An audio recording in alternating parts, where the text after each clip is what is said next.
Fala galera, tudo bem com vocês? Estamos aqui com mais um podcast, Dois Dedos de Mercado, com o nosso amigo Marcelo Mack e o nosso grande entrevistado de hoje, Márcio. Mas antes de tudo, eu quero agradecer ao nosso patrocinador, o Dr. Guaraná.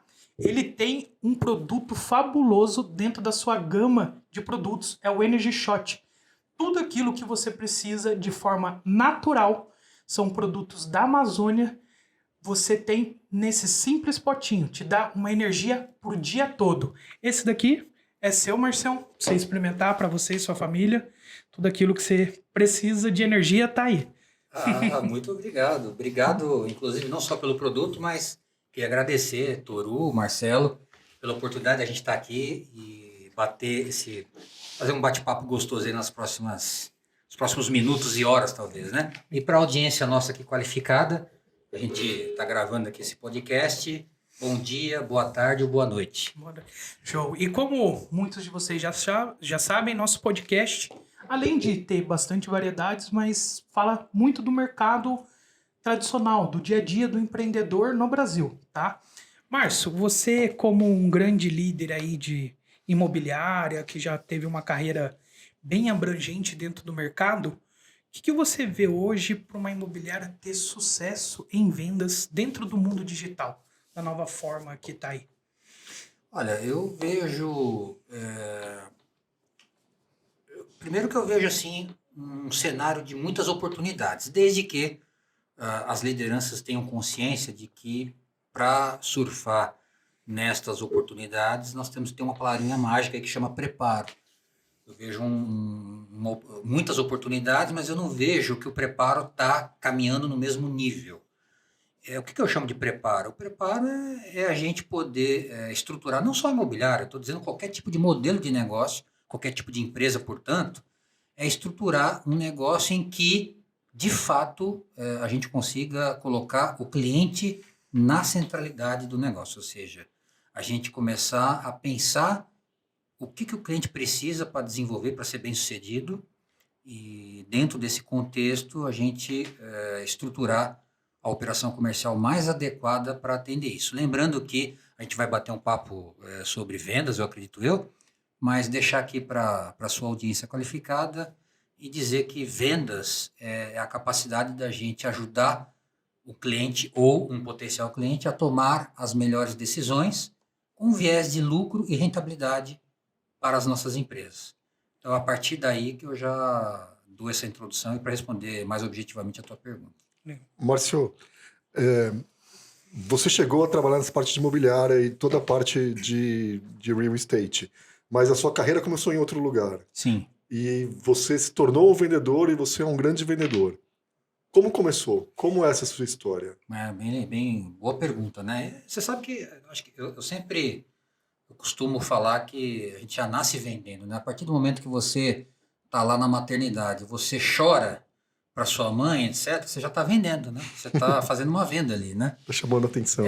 E eu vim de uma família muito modesta, simples, e meu pai nunca teve um chefe na vida, né? Ele sempre foi um empreendedor. Então eu tive esse exemplo dentro de casa, onde que eu cresci vendo meu pai vendendo a todo momento. Meu pai é um corretor de imóveis, começou nessa profissão muito cedo.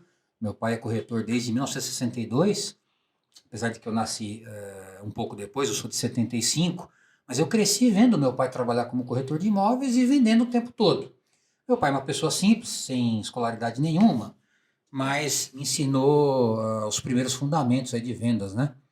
E a resposta para a tua pergunta, eu tenho 31 anos de carreira profissional, este ano, 2024, dos quais, Marcelo, Toru, um quinto desta experiência de 31 anos no chão de fábrica, na indústria de base, e os outros 4/5 da experiência, ou seja, quase a totalidade, realmente em operações comerciais. Mas eu sempre fui uma pessoa, mesmo nesse primeiro 1/5, que era o meu primeiro emprego, que foi na General Motors, que foi uma oportunidade que não era um comercial de fato, mas mesmo dentro de uma fábrica do porte da General Motors, as minhas funções lá exigia de mim muito relacionamento, muita comunicação, e eu tinha que vender ideias, eu tinha que vender situações nas reuniões que eu ia participar, né? Mesmo sendo muito jovem, né? Mas, então a venda sempre me acompanhou, porque, de novo, né? Eu queria deixar isso bem claro para o público, porque às vezes a gente acha que um vendedor, a gente está vendendo ou um produto ou um serviço só. Não. A partir do momento que a gente está aqui conversando, batendo um papo, e vamos supor, eu chego para o Toru e para o Marcelo. Vamos almoçar em tal restaurante que lá tem uma comida fantástica. Eu estou, de certa forma, vendendo uma ideia para vocês de que aquele restaurante tem uma comida maravilhosa, então eu fiz uma venda. Então as pessoas não enxergam isso como uma venda, por definição. A maioria das pessoas acha que venda é a partir do momento que eu estou vendendo um produto ou um serviço. Mas não. Por isso que todo o tempo a gente está vendendo, a todo instante a gente está vendendo. E como eu sempre fui uma pessoa muito, assim, digamos, acho que eu puxei meu pai, muito comunicativa, eu gostava de me comunicar, esse processo ele teve alguns atalhos, né? E evidentemente ele resultou praticamente de eu ser um homem de vendas, né? Durante toda a minha carreira. Legal. Certo. Então você começou com fábrica, né? O que te fez sair? Você trabalhava, se eu não me engano, numa fábrica de automóveis, não é? O que te fez olhar para a fábrica de automóveis e falar, vou sair do negócio tradicional e ir para um mundo totalmente diferente, uma área de vendas, administrar pessoas? Qual foi o que você olhou e falou assim, eu acho que aqui eu me dou melhor? Que a sua formação é ser engenheiro.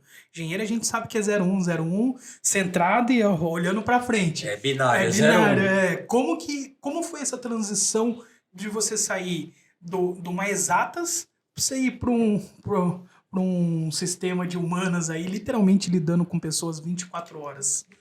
Como que isso aconteceu? Carreira profissional, os fatos vão acontecendo e a gente vai, de forma até talvez inconsciente ou conscientemente, aproveitando as oportunidades. O que eu posso dizer é o seguinte, eu sempre tive uma clareza da minha vocação, que era gostar de pessoas, mas eu sempre fui uma pessoa que eu busquei o caminho do meio, entre ser um bom técnico e também ser um bom comercial no sentido da comunicação, da venda, da persuasão. Isso eu tinha essa clareza, mas as coisas foram acontecendo na carreira, né? Então eu estava numa General Motors, como você bem colocou, foi minha primeira empresa, primeiro emprego meu. Eu fiz um estágio antes numa fábrica de pilha, na Evered, mas eu fiquei muito pouco tempo lá, 8 meses. Trabalhei lá na engenharia de fornecedores, que a gente chamava de engenharia de qualidade. E na GM eu trabalhava no controle de produção de materiais. Era um departamento, e aí eu já estabeleço aí uma conexão com o comercial. Era um departamento que não era de vendas, eu não vendia carros da GM lá, né? Aliás, a montadora nunca vendeu na história, vai começar agora talvez, inclusive, projetos das montadoras terem o canal direto de venda para os clientes. Mas sempre houve a figura do concessionário, né? Uhum. Então, por exemplo, na General Motors, eu trabalhava numa área lá que chamava controle de produção e materiais. Esse departamento não existe mais, eles mudaram. Hoje, estamos falando aí de mais de 25 anos atrás, né? Mas esse meu departamento, o que nós fazíamos? O controle de produção e materiais era assim, os pedidos chegavam das concessionárias e o nosso departamento organizava essa demanda e a gente internamente discutia. Falava, olha, eu estou com uma demanda aqui para fabricar um lote de 4.000 Monzas, 5.000 Ômegas. Então eu preciso ter essa produção. E aí o meu papel lá, inclusive, no departamento, era se reunir com os gerentes e diretores de planta para garantir que internamente eu tinha todas essas componentes, todas as peças do veículo, para poder no setor de controle de produção e materiais, programar esses carros dentro da produção. Então, o que acontece? Então, veja, nós recebíamos, né, a demanda dos concessionários em nível Brasil, e aí, com essa informação, nós fazíamos diversas reuniões de trabalho com o pessoal de suprimentos, o pessoal da logística, com o pessoal do chefe dos estoques, que não eram poucos, eram muitos, para poder discutir se nós tínhamos condições de produzir naquela data determinado volume de carro que nós tínhamos já o pedido colocado. Então já era uma venda grande. Então assim, você veja bem, então você imagina essa dinâmica dessas reuniões, Uhum. Você tinha que persuadir muito. Porque eu chegava lá na reunião e eu dizia para você que era um diretor de um determinado local da GM que era responsável pelo estoque de peças de estamparia. Imagina, a carroçaria do carro, que aliás muita gente fala errado, né? Não é nem carroceria, carroceria é uma palavra errada. O correto é carroçaria. Carroçaria? Eu É sempre falei errado, então.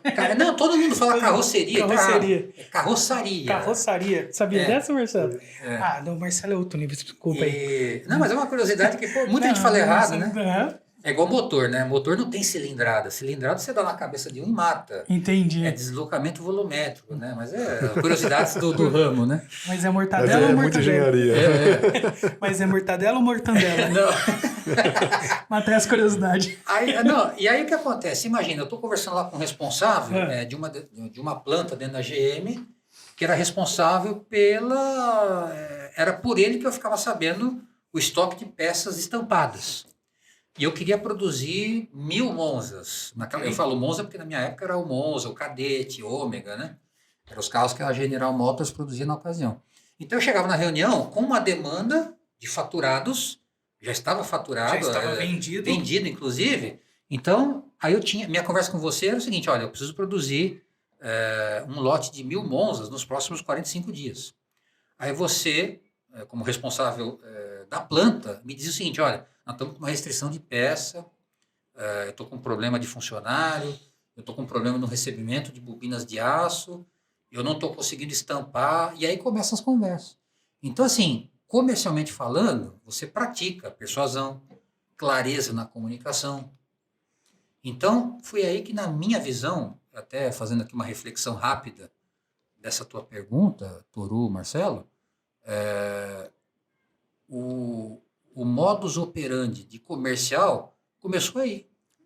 E eu comecei a treinar, a gente todo dia fazendo essas reuniões complexas, onde você tinha que ter clareza para falar, clareza para expor o teu planejamento, e isso são fundamentos de comercial, que é falar bem, comunicação, persuasão, organização, disciplina, abordagem no tempo certo.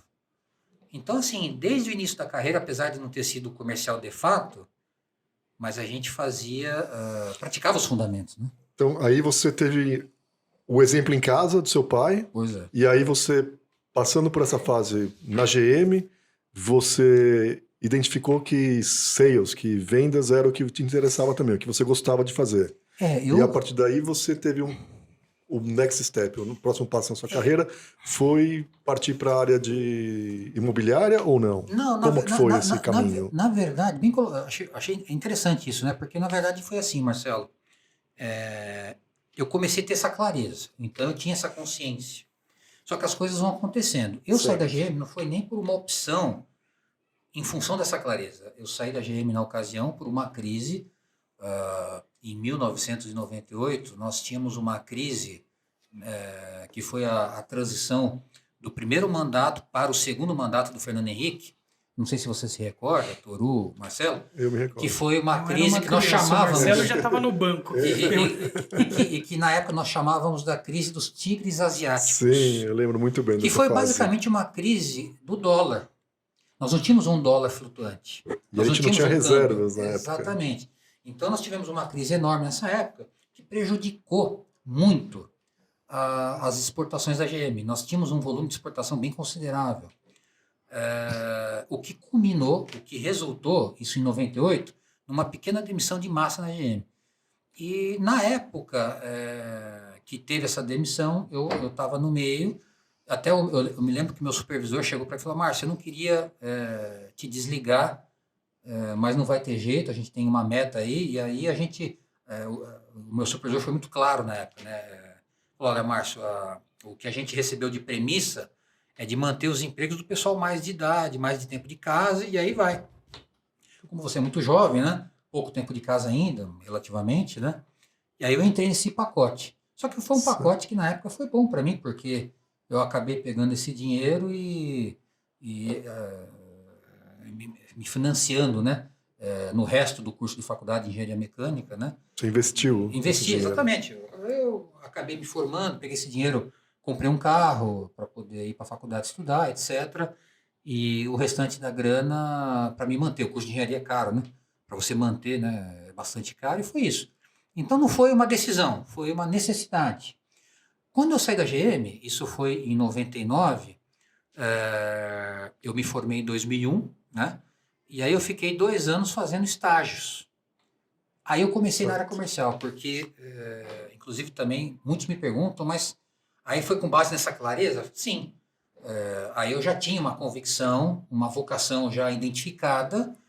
Eu tive muita orientação da minha família, de um primo meu, que trabalhou no Walmart, Certo. e que me deu algumas sessões de mentoria, né? E aí ele me falava, né, esse meu primo, né? Sempre tem na família um cara que a gente admira, né, que teve sucesso na família. E aí ele me falou certa vez, e para mim fez todo sentido, porque eu perguntei para ele, olha, primo, chamava ele de primo, né? Como é que, na sua experiência aí, como é que a gente consegue, se é que é possível a gente ter alguns atalhos no mundo corporativo? Falou, Márcio, faz esse tripé, que você não vai se arrepender. Você está estudando engenharia, então você faz engenharia, cursa um bom curso de administração, principalmente uma administração voltada a finanças, e você começa a trabalhar em vendas. Esse tripé vai te fazer você ficar um profissional interessante. Administração como pós-graduação. Pode ser como pós, mas eu, na verdade, fiz uma graduação, né, na FGV. Fiz graduação também. Isso. Bacana. E com ênfase em finanças, né? E aí esse tripé fez sentido para mim, e eu segui isso de forma disciplinada. Tanto é que eu sou engenheiro formado, eu fiz administração, e aí como é que eu cumpri o tripé com o comercial? Logo após, aí sim foi uma coisa provocada, planejada estrategicamente, de eu começar a trabalhar em áreas comerciais. Aí eu fui buscar estágios. Aí eu saí da GM, eu trabalhei, fiz estágio na TRW, fiz estágio no Banco Fiat, que naquela época, hoje a Fiat não tem mais o Banco Fiat aqui em São Paulo. Naquela época o Banco Fiat tinha escritórios na Avenida Paulista. Então eu fiz estágio lá, fiquei 1 ano lá estagiando. E aí, antes de me formar engenheiro, eu entrei numa empresa chamada MWM, que é uma empresa de motores diesel bem conhecida. E lá eu entrei no departamento de Key Manager. Era como se fosse um gestor de contas, em outras palavras. E como trainee, e aí eu comecei minha carreira no comercial. E foi muito rápido, porque aí a partir daí o equilíbrio aconteceu exatamente o que o meu primo estava. Ele fez essa previsão, e exatamente foi o que aconteceu. Eu era um engenheiro recém-formado, eu já estava estudando finanças, e por eu ter feito já estágios e estar atuando profissionalmente em vendas, operacionalmente falando, esse tripé me levou à liderança de equipes muito rapidamente. Muito rapidamente. Tanto é que a minha primeira gestão com equipes, uma equipe até relativamente grande, estamos falando aí de 40 pessoas, abaixo, sob a minha liderança, eu estava com menos de 30 anos, com 27 anos eu já estava respondendo, 27 para 28 anos eu já tinha uma equipe com uma responsabilidade muito grande, fruto desse contexto que eu te contei. Na área de vendas. Na área de vendas, que não foi algo que eu decidi. Houve as duas junções, uma clareza minha, óbvio, mas também fatos que foram acontecendo, e eu segui um planejamento com base numa sugestão de um primo meu bem-sucedido, nesse tripé, e que acabou dando certo, né? Então, muito jovem, comecei a... Então, assim, em vendas, Marcelo e Toru, eu não tive, assim, muitos anos de experiência como vendedor na ponta. Ok. Eu fui muito líder, só que como líder você é obrigado a entender de tudo, você tem que saber vender, você tem que saber organizar processos, Que é o mais difícil. você tem que saber lidar com o conhecimento humano. E detalhe, né? A gente sabe que, não sei se a gente pode conversar mais sobre isso, são 2 jobs totalmente diferentes, né? Líder de vendas são competências, é um chá totalmente, quando eu falo chá, competências, habilidades e atitudes, né? É um chá totalmente diferente de um vendedor. É mesmo? Mas por quê? Qual que é a grande diferença? Total. Um líder, ele tem que saber lidar com pessoas, né? Um líder, ele tem que pegar um chá de um profissional, Então, por exemplo, eu como líder e você meu vendedor. Eu tenho que pegar você como meu vendedor. Primeiro que eu preciso te conhecer na essência, eu preciso me relacionar com você de verdade, genuinamente, para me conhecer o que você tem melhor de competências e habilidades, conhecer um pouco a tua questão pessoal, psicológica, para entender como é que qual que é o teu mindset, para mim entender qual que é a tua atitude comum no seu dia a dia, para eu como líder, conhecendo esses elementos, tirar o melhor de você para um dado contexto comercial. Então, o principal fundamento de um líder, o primeiro que eu diria, é saber conhecer as pessoas muito bem, para que, diante deste conhecimento, eu tirar a melhor... a gente chama isso de flow. Não sei se vocês já ouviram falar. O que é um flow, né? O que é um profissional que está em flow? É um profissional que eu doso exatamente o desafio com as competências que ele tem. Uhum. O que é um profissional que trabalha em flow? É um profissional que eu vou dar para ele os desafios na medida exata das competências que ele tem. Nem mais e nem menos, porque, veja bem, se eu dou um desafio profissional para um determinado colaborador meu, abaixo das competências, ele vai ficar entediado, desmotivado, ele vai trocar a empresa rapidamente, porque ele não vai ver futuro lá. Você vê que é o caminho do meio, equilíbrio, né? Tanto é que, vamos pensar o oposto, se eu passar para você um desafio de vendas, e que você não tenha competência, quer dizer, eu estou te dando um desafio maior do que as suas habilidades, você vai imediatamente, em pouco tempo, estar fora do jogo. E aí não vai ser um problema meu de treinar, não vai ser um problema seu, não é culpa sua. Na verdade, é uma responsabilidade de liderança que não dosou isso. E poucos líderes fazem isso na prática, com técnica, com conhecimento. Hoje a gente vê os líderes de venda, na sua grande maioria, Toru, Marcelo, líderes que, primeiro que você cai no meio das cobras lá, né? Uhum. Nem integração não fazem.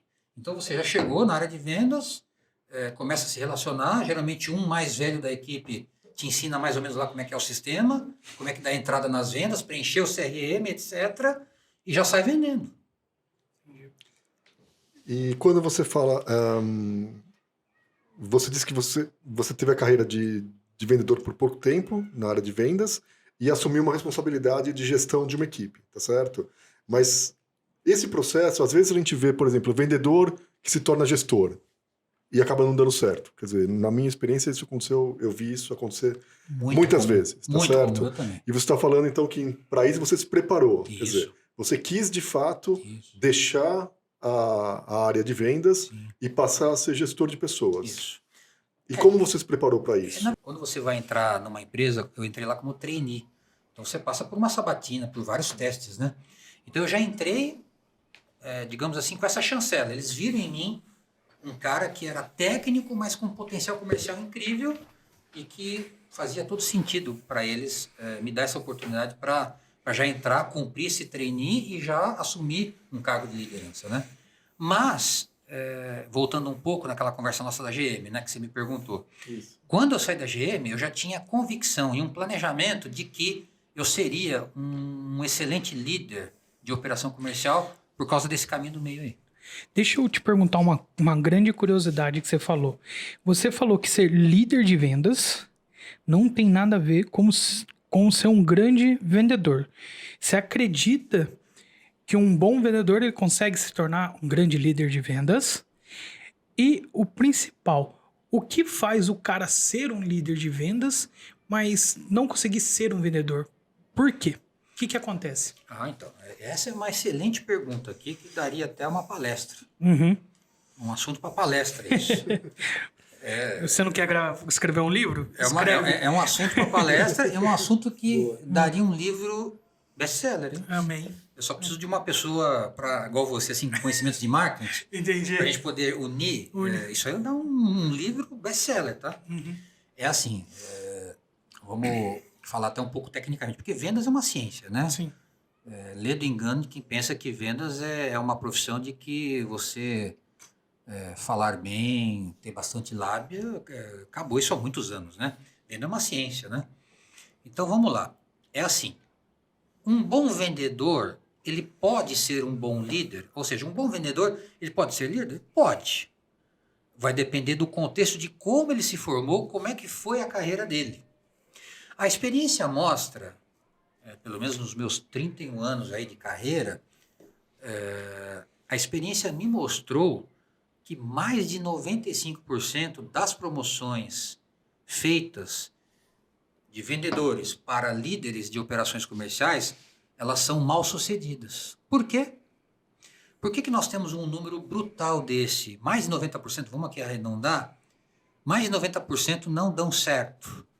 Veja bem, eu estou pegando um campeão de vendas, uma pessoa que performa bem, e aí, de repente, por uma questão de plano de carreira, por uma questão óbvia, eu tenho que promover o cara virou um líder de vendas. Só que 80%, vamos dizer assim, não dá certo. Por quê? Porque são competências distintas, são jobs descriptions diferentes. As competências que você tem para vender bem são bem diferentes das competências para liderar bem. Okay. Então, por que essas coisas não dão certo? Vamos pensar no dia a dia de um vendedor.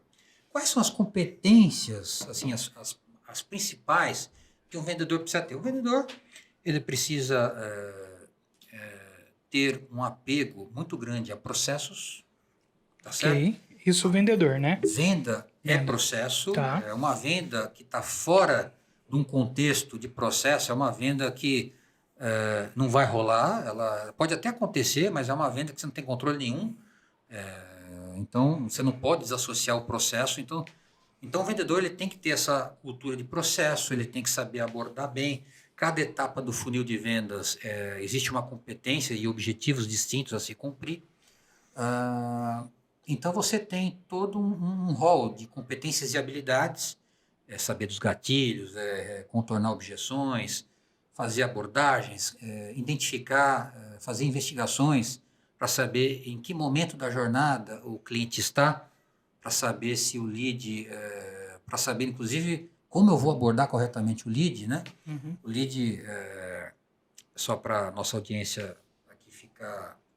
só para a gente alinhar aqui o vocabulário, o lead que eu digo é o cara que levantou a mão, né? Falou, eu tenho interesse, etc e tal, e ele começa a interagir com o pessoal do comercial, né? Não entrando muito nos detalhes. Então, você veja bem que o dia a dia do vendedor é isso. Uhum. Falar bem, persuasivo, etc. Objetivo, tem que ter uma agenda bem controlada, organização, enfim. Podemos colocar outras coisas aqui, mas o básico é esse. Aí, quando ele vai receber essa promoção para ser um líder de vendas, o primeiro princípio, por isso que esse número é muito alto de vendedores que são promovidos e que mais de 80% não dão certo, por quê? O princípio fundamental é o seguinte, um vendedor ele não aprendeu nessa jornada dele lidar com pessoas, gerenciar pessoas no sentido psicológico da coisa. Uhum. Ele sabe atender pessoas, ele até gosta de pessoas. Mas o líder ele tem que ter a responsabilidade de ter esse entendimento e criar estratégias com esse entendimento, com essas informações, criar estratégias comerciais para poder executar uma operação comercial, coisa que um vendedor não tem. Então, por exemplo, eu promovo um vendedor campeão de vendas. O cara é muito bom vendedor. Só que aí eu coloco ele numa posição de liderança, ele tem que, por exemplo, sentar com você e ele tem que identificar qual que é o teu perfil, qual que é o teu mindset, quais são as suas competências. Ele não aprendeu isso. Entendi. Não está no DNA dele. Um líder preparado, que já foi construído para assumir uma liderança, que aí a gente entra no job description do líder, já é diferente, porque isso já engloba, ele tem que ter essa expertise, eu diria essa skill específica de poder entender. Então, por exemplo, eu sou um líder, eu tenho o Marcelo como meu vendedor, então eu tenho a seguinte skill. Qual a competência que o Marcelo tem como líder? Em poucos minutos, em poucas horas de relacionamento, eu faço um escaneamento, uma avaliação, uma investigação do Marcelo. Então, com base nessas informações que eu estou avaliando ele, que eu estou interagindo com ele na operação comercial no dia a dia, eu já imediatamente converto essas informações em dados, e esses dados me permitem montar uma operação comercial a ponto de que eu vou alocar o Marcelo na melhor situação comercial para aproveitar as habilidades dele. Então, vou dar um exemplo. Vamos supor que eu tenho uma operação comercial X onde que eu tenho situações que eu tenho um call center, eu tenho pessoas que vão ficar conversando com o cliente por telefone o dia todo, mas eu tenho também situações onde que eu vou visitar os meus clientes em campo. Vamos supor que o Marcelo, eu identifiquei que ele tem habilidades bastante interessantes de falar bem ao telefone. Uhum. O que eu vou fazer? Eu, como líder, eu já identifico na hora essa competência dele. Lembra daquele assunto do flow? Então, eu vou passar para ele um desafio, eu vou colocar ele num contexto, por exemplo, para ser um SDR, para investigar, para qualificar um lead, para conversar com as pessoas no telefone, aproveitando as habilidades que o Marcelo tem. Se eu colocasse o Marcelo, digamos que eu seja um líder inexperiente, e eu colocasse o Marcelo para fazer uma atividade de vendas em campo, e ele não tem, pelo menos no meu critério, as habilidades necessárias, eu poderia estar colocando ele numa situação desconfortável, ele não ia performar bem. Por que você acha que a maioria, veja que quando a gente tem uma operação comercial, em todas elas você vai ver o Pareto, mais ou menos o 20-80. 20-80, uhum. Por que os 80 que estão lá na intermediária, ou até mesmo aqueles que não produzem, por que tanta gente assim, 80, por que esses 20-80? Por causa disso. A maioria desses 20-80 acontece porque são pessoas que estão num dado contexto de vendas e que não têm as competências. Por quê? Liderança que não está preparada para visualizar isso. Porque uma liderança preparada, você vê, olha quantos minutos aqui a gente está conversando sobre liderança. Imagina um vendedor no dia a dia dele, na jornada dele de conhecimento, ele não sabe fazer isso. Não porque ele não é inteligente, é porque ele não teve esse preparo. Então, a liderança exige outro conjunto de skills totalmente diferentes. Então, não sei se eu me faço entender. Eu entendi a lógica. O Marcelo, ele administrou bancos muito tempo. Aí eu vou perguntar para vocês dois, assim. Então, se eu tenho um bom vendedor ou se eu tenho um bom gerente, é mais fácil eu trazer um líder de fora ou eu formar um lá dentro? Porque se o meu melhor, ele pode se tornar o pior líder, que eu tenho um grande amigo meu, que ele é líder de vendas, e ele fala, meu melhor vendedor, quando eu promovo ele, ele se torna o meu pior líder. Você acha que as empresas estão falhando em não capacitar aquele vendedor e simplesmente da noite pro dia falar, toma, agora você lidera? Como que você trabalha isso lá dentro? Como que você fazia isso? O epicentro da falha, à luz da minha experiência, é o seguinte. O início do trabalho é eu pegar... Veja bem, eu sou o líder de vendas e você está me dizendo o seguinte, olha, eu preciso colocar um líder na minha operação comercial. A pergunta é, eu tenho alguém dentro de casa ou eu vou buscar lá fora? Exatamente. Como é que eu começo isso? Para minimizar o erro, né? Então eu tenho que, como líder competente, eu tenho que mitigar o risco, o erro. E isso é interessante. Mas e o famoso QI? Aquele cara que está lá dentro, que já é o amigo do chefe? Não, tem de tudo. Não tem de atrapalha tudo. No processo? Não, tem de tudo. Mas eu quero dizer o seguinte, eu vou colocar aqui uma opinião minha do que é correto fazer tecnicamente. Tá. O que eu acho, na minha opinião, que é eficaz. Primeira coisa, quando a gente vai montar uma força de vendas, eu tenho que olhar posição por posição, em função dos processos, etc. Mas eu tenho que colocar, pelo menos essa é a ideia filosófica, eu tenho que colocar as pessoas, não por afinidade, por atribuição, por questões de competência. Uhum. Eu não vou por afinidade, mas a gente entende que tem QI, tem indicação, não sei o quê, tenta encaixar essa pessoa, tem um potencial incrível, né? Potencial é uma coisa, entregar resultado é outra, né? Mas eu acho assim, que tudo começa, eu tenho que entender bem o que eu quero. Qual o meu objetivo? Que funções que eu quero executar olhando para o meu processo? Aí eu tenho que ser uma análise de dizer o seguinte, olha, eu preciso de tal profissional que vá fazer no dia a dia cumprir esses desafios, e para fazer esses desafios eu tenho uma lista de competências que eu vou precisar. Aí, o que acontece? Eu tenho tempo para poder treinar ou eu preciso já ganhar tempo? Esse profissional ele tem que sentar na cadeira e já começar a produzir. Ou eu tenho uma possibilidade de tração aí. Tudo isso tem que ser colocado em jogo, né? E aí o que acontece, só para terminando aqui o raciocínio. Então, eu olhando esse conjunto de competências, e de repente eu viro para dentro de casa, eu falo o seguinte, eu não tenho esse profissional hoje pronto. Eu até teria 3 ou 4 aqui com potencial, mas eu precisaria de um tempo para tracionar eles, para poder fazer uma integração, para poder fazer uma transição. Se eu tenho esse tempo, eu vou dar oportunidade para dentro de casa. Se eu não tenho esse tempo, de repente por algum contexto em que o meu líder, ou meu presidente, o meu diretor, fala assim, Márcio, a gente precisa de resultado para ontem. Então, aí eu preciso desse desafio, aí eu vou buscar lá fora. Entendi.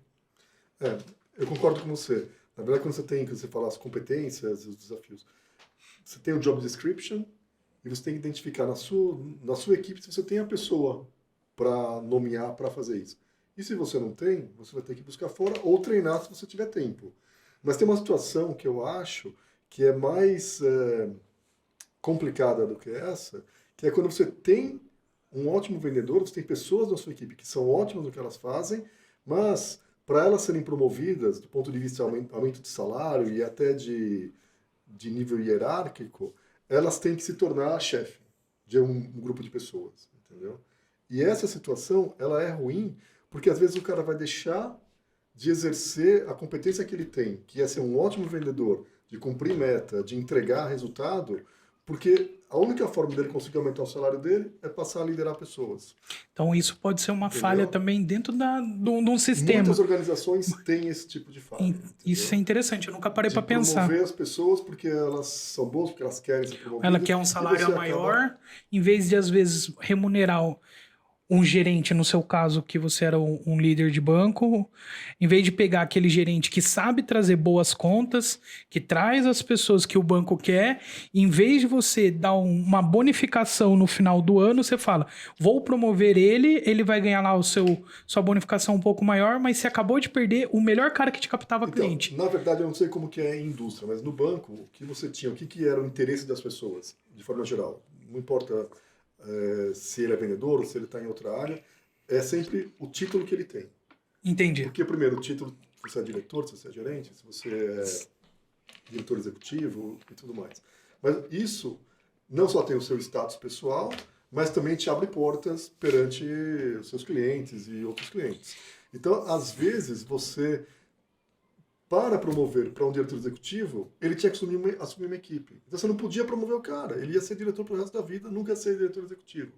E se você desse para ele o título de diretor executivo, ele se tornava um chefe de equipe e perdia toda a rentabilidade dele, tudo que ele produzia virava pó. Isso basicamente dentro do mercado imobiliário acontecia muito, né? Com a sua equipe que você administrava. Em qualquer ramo, em qualquer modelo de negócio, isso é um princípio, né? Acontece isso muito.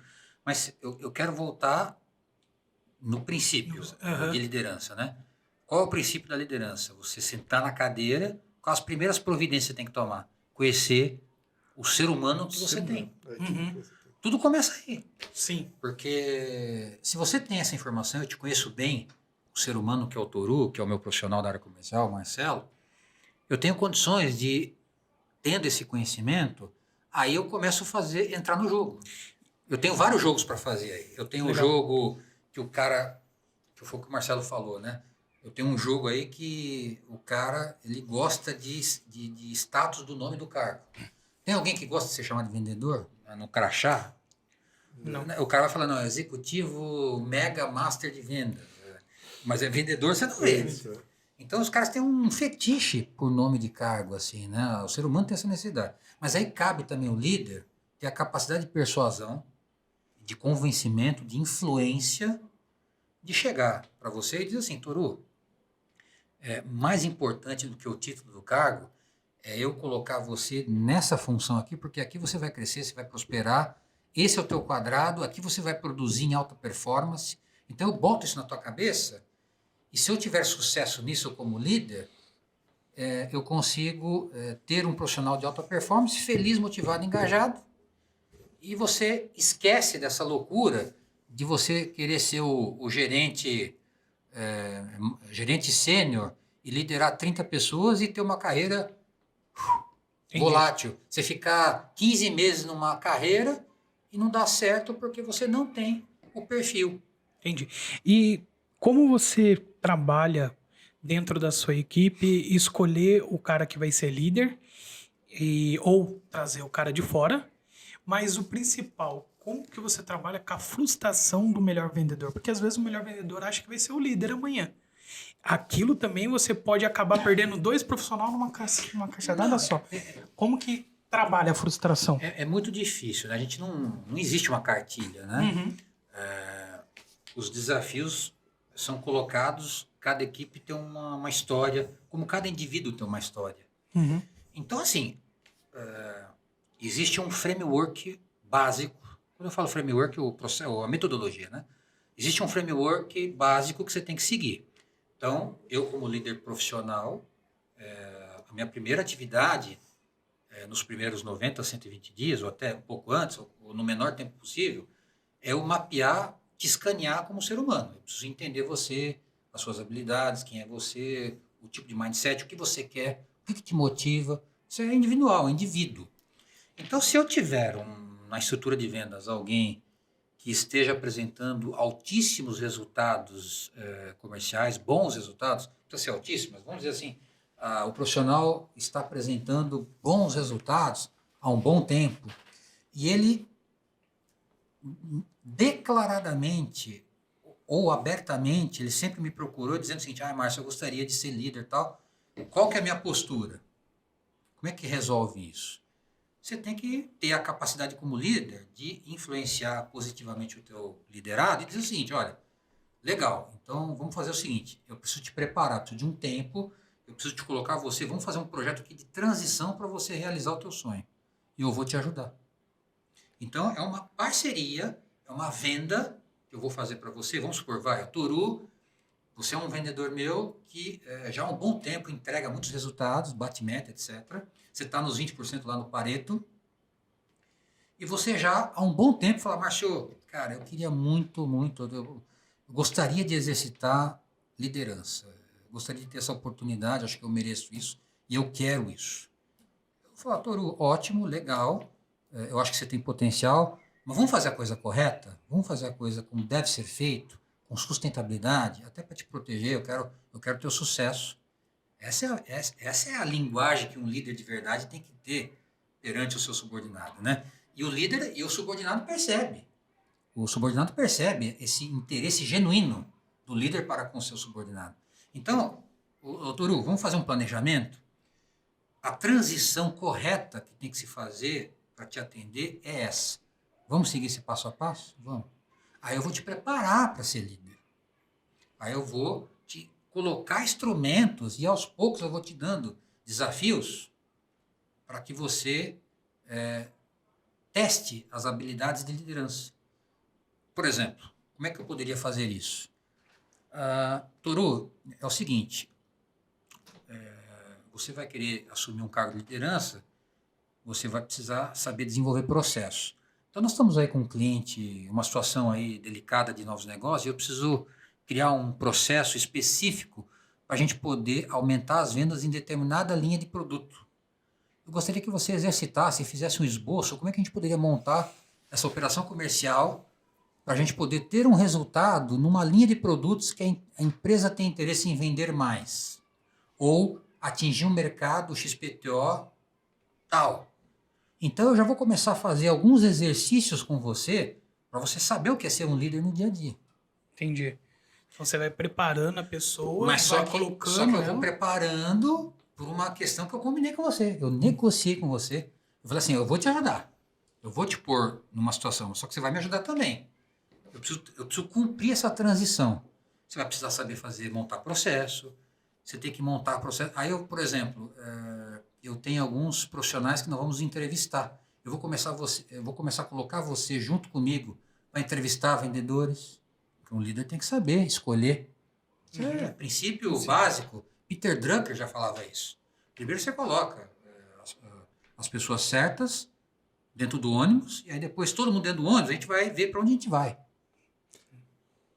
Tá certo. Ou seja, primeiro eu coloco gente boa, com potencial, depois junto com elas eu escrevo o processo. Entendi. Boa. Avançando um pouco na sua trajetória, Márcio, você passou depois dessa parte de indústria montadora, autopeças, para o mercado imobiliário. Qual a diferença, se é que existe diferença, em liderar uma equipe no mercado imobiliário vis-à-vis em montador, em indústria? Quais são os processos, quais são as diferenças, o que tem e quais são também as partes que são parecidas, as partes que são semelhantes? Tá, vamos lá. Primeira grande diferença. Quando você está numa empresa estruturada, uma montadora, uma indústria qualquer, digamos, né? Um banco. Marcelo, isso é uma diferença brutal. Você não sabe, eu não sei se você já teve experiência na tua vida profissional, de ter essa circunstância de liderar um profissional comercial vinculado a você e um outro autônomo, como se fosse um representante comercial. É uma diferença brutal, porque veja, qual a variável que você tem, que você controla num autônomo? O autônomo, ele é dono de si. Ele entra a hora que ele quer. Ele faz o que ele quer.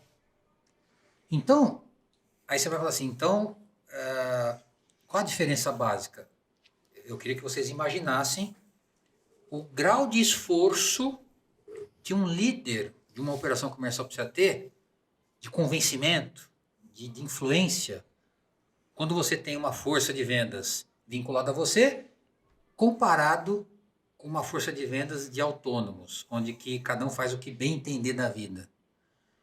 Você consegue visualizar o esforço diário para você convencer, liderar, fazer, como que eu posso dizer, administrar esses egos, essas necessidades, chegar para mim um autônomo, que o cara chega a hora que ele quer, não tem um compromisso vinculado, né? E aí ele chega para mim, não sei o que, Márcio, eu estou entregando aí resultados, etc e tal, eu gostaria de liderar um time. Você imagina, o cara é autônomo, aí o cara, de repente eu vou avaliar, porque um bom líder ele tem que ter, é o básico, né? Uma gestão de indicadores, né, o KPIs, né, mínimos. Depois a gente pode até falar sobre essa questão, porque isso é muito importante, né, para um líder é saber gerenciar e criar os KPIs corretos. Podemos falar sobre isso depois. Aí você imagina, aí eu vou olhar nos meus indicadores, eu percebo que a pessoa diariamente entra 11 da manhã, sai 3 da tarde, enfim, ele não tem compromisso algum. Aí você precisa promover um cara a uma liderança. Imagina uma liderança dessa, que ele tem uma cultura, que ele já está acostumado, poucas horas por dia de trabalho, sendo que uma liderança, o primeiro fundamento é cuidar de pessoas. Então você imagina, aí você começa a exercitar. Então, respondendo a tua pergunta, é brutal. A principal diferença brutal é saber liderar uma operação comercial de vendedores profissionais, né? Vinculados a você e uma força de vendas autônoma. Isso é brutal a diferença. E aí, nesse caso, como você falou em KPIs, em KPIs, nesse caso, os KPIs são diferentes nos dois casos de grupo que você liderou? Depende. Como é que a gente lidera uma operação comercial do ponto de vista de KPIs, né? Os indicadores, né? Isso. Um líder estratégico, inteligente, ele precisa ter duas grandes classes de indicadores. Os indicadores de esforço e os de resultado. Simples. O que é indicador de esforço? Os meus indicadores de esforço é o que vai gerar o resultado. Então, por exemplo, eu não vou cobrar resultado de venda do meu vendedor, da minha vendedora. Eu vou cobrar o seguinte, veja bem, indicador de esforço. O que eu vou cobrar? Quantas ligações por dia ele está fazendo? Ele está cumprindo aquelas atividades que nós planejamos no processo diariamente? Ele está visitando a campo 6 clientes todo dia? O meu SDR na operação, ele está fazendo 80 ligações todo santo dia? É isso que eu preciso cobrar. O indicador de esforço gera, consequentemente, o indicador de resultado. O que a gente vê nas lideranças? Porque falta de preparo, não teve essa... Ele não foi preparado para colocar na liderança, né? Lembre-se que a maioria dos líderes de venda, às vezes, foi vendedor bem-sucedido. O cara não teve essa jornada de aprendizado. Ele chega lá, chegou. Você entendeu? E aí o que acontece? Muitos líderes de operações comerciais olham para o resultado. Não é comum, não sei, eu acho que o Toru, o colega que me acompanhou aí no último trabalho nosso, né, numa imobiliária aqui, que não vem ao caso o nome, mas ele me acompanhou, a gente trabalhou junto numa operação imobiliária. Ele deve ter reparado lá, o Toru pode dar um testemunho, de que o pessoal só fala em resultado. A meta, tem que vender, bater meta de VGV, tem que vender não sei quantos apartamentos e não sei o quê, olhando só para o resultado. É difícil você ver uma liderança para olhar para o processo, quer dizer, de novo. Como resultado? Como fazer o resultado? O básico. 2 grandes classes de indicadores. Vamos chamar aqui de forma bonita KPIs, em inglês, né? Os indicadores chaves de resultado do negócio. Indicadores de esforço. O que são os indicadores de esforço? São todos aqueles indicadores que eu vou mapeando no meu funil, no meu pipeline, ok? Esses indicadores, se eu fizer bem feito em cada etapa do funil, naturalmente gera o resultado. Então, eu como líder estratégico e inteligente, bem preparado, eu vou cobrar resultado de você que é meu vendedor?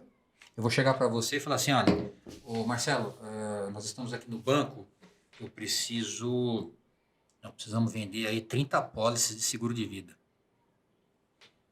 Não, eu vou olhar o processo, eu preciso te cobrar antes.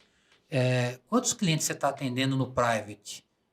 Dessa conversa, para quantos você está oferecendo uma proposta de valor para que a resultante final seja a venda de uma apólice? Veja, eu estou dizendo uma circunstância de operação comercial, de liderança comercial, é válido para qualquer modelo de negócio. Pode ser num banco, pode ser num... A imobiliária segue isso. Então, eu diria, só para resumir, para a nossa audiência acompanhar, uma liderança nesse assunto de KPIs é simples. O arroz com feijão é o seguinte, eu tenho que mapear os indicadores de esforço, porque se eu me concentrar neles com a minha equipe, o resultado naturalmente acontece. Por isso que um líder preparado Vocês já ouviram falar que um vendedor bem treinado, ele já bate a meta dele no primeiro dia. No primeiro dia do mês ele já está com a meta batida. Por quê? Porque o cara ele é disciplinado, ele tem um líder que conseguiu colocar um mindset dele de processo. Então, eu sou um vendedor bem treinado pelo meu líder, que me ensinou isso, eu sei que no primeiro dia do mês, eu já tenho que estar lá fazendo 40 ligações para cliente todo mês, todo dia. Se eu fizer 40 ligações todo santo dia, já considerando margem de manobra, né? Tolerância ao erro, eu tenho certeza que eu vou bater minha meta no mês, com folga. E você falou de 40 ligações ao dia. É um exemplo, né? Uhum. É um número hipotético. Eu sei. Mas assim, a gente está falando do mercado hoje. Eu odeio ligação e meu celular é bloqueado por ligação. Você não fala comigo por ligação, porque eu acho chato. Você fala comigo no WhatsApp, tá? Como criar um rapport a partir do momento que simplesmente o cara surgiu de um lead de uma imobiliária que veio da internet, alguém foi lá no empreendimento, mostrou interesse, mas chegou até você. Como gerar essa conexão hoje em dia através de um aplicativo de mensagem que você nem conhece a pessoa, mas já está introduzindo e querendo vender R$1 milhão para a pessoa da noite para o dia? O que você acha que um corretor tem que ter para conseguir, pelo menos, iniciar essa conversa? Bom, a resposta para essa pergunta, Toru, bem interessante, inclusive, que 99% das imobiliárias pecam nisso. A resposta é o seguinte, a falha, ela está na organização dos processos, antes de mais nada. Primeiro, é uma questão cultural do mercado imobiliário, o corretor, ele cumprir atividades operacionais dentro dos indicadores de esforço, né? É muito comum ser cobrado do corretor, ele tem que captar, ele tem que atender o lead, ele tem que qualificar o lead, ele tem que fazer todo o atendimento inicial para este lead. Quando eu falo lead, o interessado, né? Ele tem que agendar a visita, ele tem que preencher os dados no CRM, ele tem que acompanhar a visita em loco com o cliente no imóvel. Então perceba que ele é o protagonista do processo todo. Está errado. Por que está errado? Ele poderia até ser, mas ele não foi preparado para tal. Mas o correto, dentro de uma filosofia de processo comercial eficaz, o correto é a empresa e as lideranças entenderem que você construir um processo adequado com times de pré-venda, né? Como é que funciona, basicamente, a máquina de vendas para o mercado imobiliário? O marketing ele é responsável por colocar leads, por fornecer leads para a operação comercial, e esses leads, eu vou simplificar ao extremo aqui, tá? E esses leads que o marketing consegue, eles têm que ser passados para o comercial, não diretamente ao corretor. A sugestão nossa é que esses leads sejam entregues para um profissional da imobiliária, pode ser uma estrutura interna, a gente chama de SDR, né? Mas é um profissional com um treinamento um pouco diferente para que, primeiro, eu consiga com esse profissional dialogar, fazer abordagens com esses clientes, com esses leads, para identificar a jornada de compra deles. O marketing vai me dar dezenas e centenas de leads, mas tem lead que não vai estar no momento de compra. De acordo com a jornada de compra do consumidor, nós temos 4 etapas, né? Nós temos a etapa de descoberta, uma etapa de conscientização do problema, uma etapa de resolução do problema e a decisão, por definição de marketing aqui, né? Então, eu vou entregar esses leads para um corretor que não foi treinado, para um líder de vendas que foi um corretor que vendeu, bateu meta, virou gerente. Eu, como dono de empresa, minimamente coerente, eu estou jogando dinheiro na lata do lixo se eu fizer isso. Não pode. Então, o que é o correto? Eu pego o lead que o marketing me fornece, né? Não vou discutir aqui o processo do marketing. Estou dizendo que o marketing me entrega o lead e aí eu vou ter um profissional treinado especificamente para poder abordar meta de esforço. Esse profissional vai fazer 40 ligações por dia, dos 40 leads que você me dá. Ah, Márcio, mas eu te dou mais. Aí eu vou começar a desenhar um headcount no departamento. Se você me fornecer 200 leads, eu vou montar um headcount que eu vou ter que ter 4 SDRs aqui para dar conta. Eu tenho que pensar em funil. A conta de funil é fundamental, tanto para o empresário como para os profissionais da operação de venda. Aí esse lead vai ter que bater a meta lá de esforço, ligar para 40 leads todo dia, para que, aí, Toro, vai acontecer mesmo, de eu ligar para você não me atender, mas vai ter gente que vai me atender. E aí é um funil, é o jogo. Esse é o jogo. Eu costumo dizer que cada não que eu recebo, eu estou mais perto do meu sim. Isso funciona na prática? Na sua experiência? Total. Isso funcionava dessa forma? Você recebia os leads do marketing? Era dessa forma mesmo? Marcelo, ou isso é teoricamente falando? Não, isso é teoria pura. Teoria boa ela é constatada na prática, né? Isso funciona em qualquer modelo de negócio. É uma coisa muito simples, eficaz. Você trabalha um lead, aí você... Não vamos falar em nomes de profissionais e de funções, mas você gera um lead, aí você começa a montar o headcount em função disso. Quer dizer, na verdade é tudo... Quando eu pego o funil e eu desenho um processo, como é que eu faço o planejamento de vendas de uma empresa? É meio que de trás para frente a conta, né? O empresário tem uma necessidade de faturamento, porque o financeiro dele lá tem a DRE, demonstrativo de resultado do exercício, ele tem uma lucratividade, etc. e tal. Então, o financeiro tem uma necessidade de custo variável, custo fixo da empresa, e a empresa tem uma expectativa de lucro.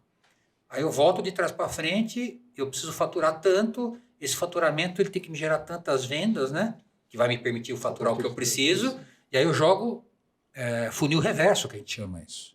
Nós chamamos isso de exercício de funil reverso. E aí eu vou planejando as metas, até chegar na meta do SDR, de tantas ligações, e principalmente as metas do marketing.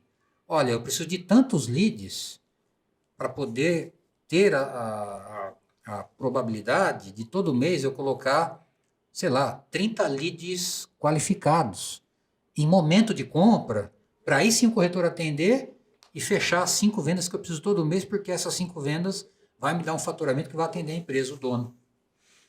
Então perceba que é uma conta de trás para frente, para fazer o planejamento, e um acompanhamento rigoroso do esforço de cada elemento da operação. Então, se eu tenho um SDR aqui que tem que fazer 40 ligações por dia, ele vai ter que fazer 40. eu tenho que entregar aqui 5 leads qualificados para o corretor, essa turma aqui de SDRs e o marketing tem que trabalhar e entregar. Tem um funil para isso. Todo mundo tem funil, percebe? Isso funciona muito.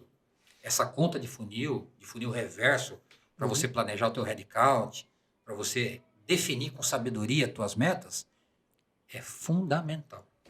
Entendi, legal. E dentro desse sistema que você acredita que é o que dê certo, e eu sei que deu certo já, você acha que ele está adequado a uma nova forma do mercado, a nova forma de comportamento de compra? Porque antigamente o comportamento de compra era de uma forma. A gente sabe que ele vai evoluindo. Hoje ele é um comportamento totalmente digital.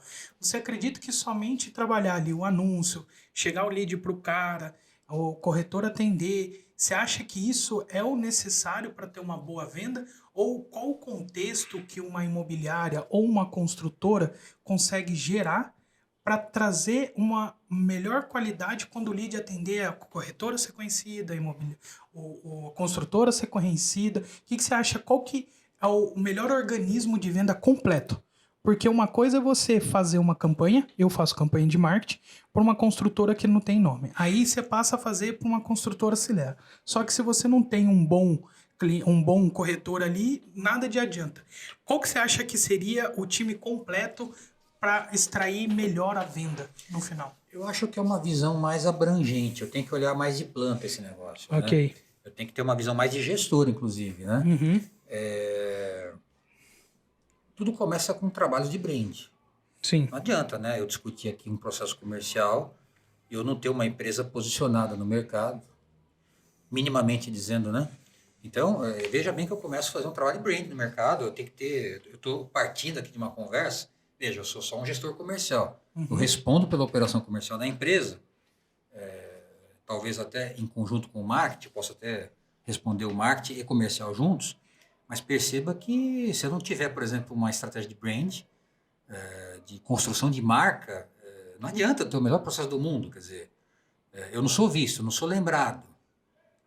Como é que eu vou fazer? Quer dizer, eu fico numa redoma lá, eu sou o melhor do universo. Ninguém me conhece, né? Eu não me divulgo corretamente para o mercado. Aí começa, né? Aí depois a gente vai para um próximo nível. Uma vez que eu conseguir me posicionar, a empresa ela define um propósito, e isso é vendido ao mercado, aí eu começo a me posicionar e treinar todos da operação comercial em prol disso. Eu costumo dizer que você tem 2 tipos de funcionário numa empresa, os que trabalham na área comercial e os que apoiam a área comercial. Todo mundo tem que ser comercial. Eu posso ter um cara da Secretaria de Vendas, um assistente administrativo, ele não vende, mas ele em algum contexto, ele tem que, pelo menos, vender a empresa. Uhum. Então, ou você trabalha em vendas ou você trabalha para vendas dentro de uma empresa. Essa é a visão moderna. De novo, vou repetir, ou você trabalha em vendas ou você trabalha para vendas, porque nenhuma empresa sobrevive sem vendas. Qual é a primeira variável financeira que eu vou avaliar numa empresa qualquer segmento? Número de vendas. DRE. Está lá. Receita, menos custo variável, margem de contribuição. O R está lá, receita. Receita é vendas. 100% vendas. Não tem sentido. Você pode ter a empresa mais perfeita do mundo. Sem vendas, ela quebra em uma semana. Uhum. Sem venda, não tem empresa e acabou. Então é o seguinte, ou eu trabalho em vendas, ou eu trabalho para vendas. Okay. Essa é a primeira filosofia que o empresário precisa ter. Então, para responder a tua pergunta, né, Toru, acho que você é um homem de marketing, entende muito mais do que eu nisso aí. Mas você concorda? A gente tem que pensar numa construção de marca, primeira coisa. Uhum. Não adianta eu discutir com você o melhor processo comercial do mundo e a empresa, como é que ela está posicionada no mercado? Ninguém sabe que ela existe. Se você for pegar indicadores, quanto que está o tráfego do site? Ninguém entra no site da empresa. Lógico, não tem campanha, não se faz nada por tal. Uhum. Aí eu faço aqui minha operação comercial. Aí eu preciso ter um indicador também. Se o meu cliente for bem atendido, ele vai me indicar. Eu controlo isso, eu estou gerenciando isso. As pessoas estão indicando. Eu estou fazendo uma venda recorrente, por exemplo. Claro que o mercado imobiliário e imóvel não tem muito esse conceito de venda recorrente, porque é produto de alto valor. mas um produto de varejo, talvez banco, pode ser que tenha bastante esse conceito de venda recorrente. Quer dizer, que se eu estou fazendo venda recorrente, eu estou atendendo, meu cliente está gostando de mim. Eu estou, de certa forma, fidelizando ele. Então, ele está me indicando. Se ele está me indicando, é porque ele está satisfeito com a empresa. Se ele está satisfeito com a empresa, é porque, de certa forma, a minha operação comercial que eu lidero está convergindo com a proposta da empresa, a missão da empresa. Não sei se está claro isso, né? Uhum. Então, nós precisamos ter uma visão de um todo. Eu acho que um bom líder também, um profissional competente de operação comercial, acima de tudo, além dele ter conhecimento da parte humana, da natureza humana, ele tem que conhecer muito de comportamento humano, ele tem que ser um administrador, né? Tem que ter uma visão de administrador. Sim, sim. Legal.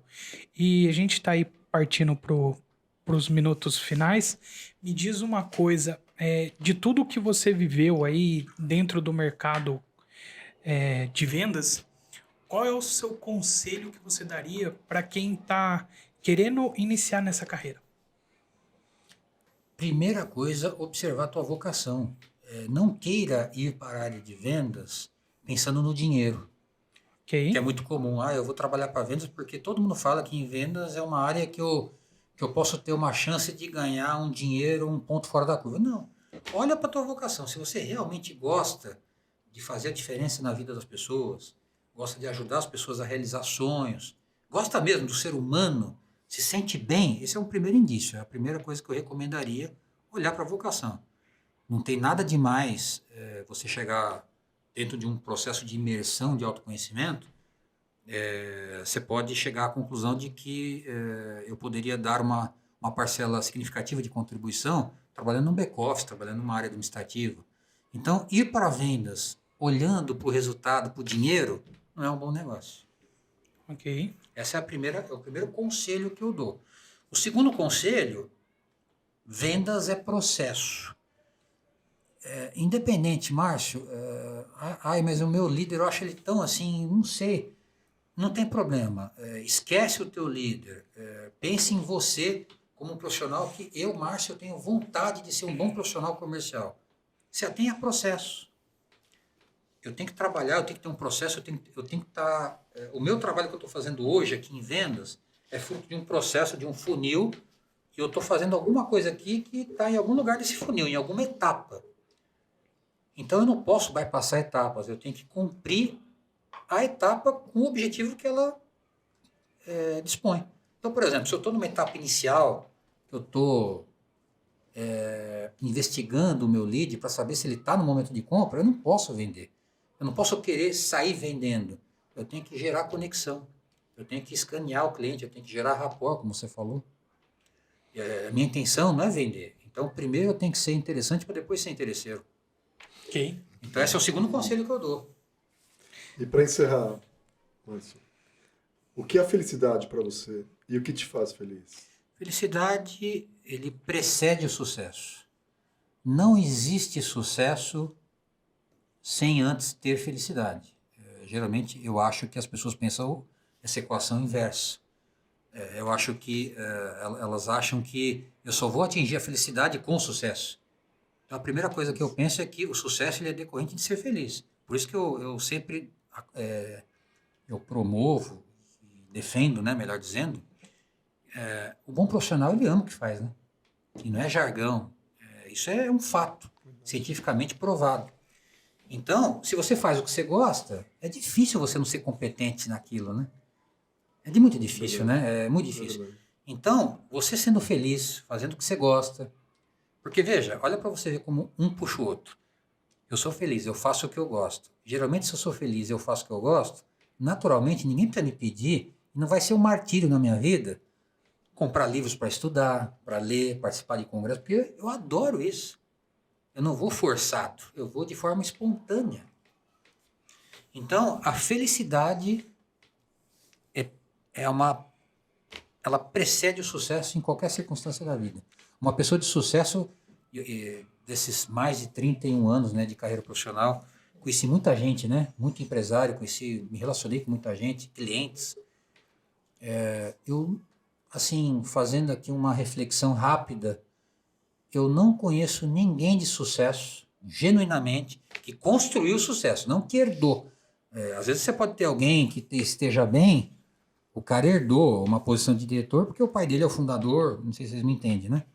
Mas o cara que construiu sucesso, eu estou aqui fazendo um exercício mental, eu não consigo lembrar de ninguém que conseguiu ser bem-sucedido e que você olha para a pessoa e fala assim, esse cara não é feliz, ele tem tesão por aquilo que ele faz. E o que te faz feliz?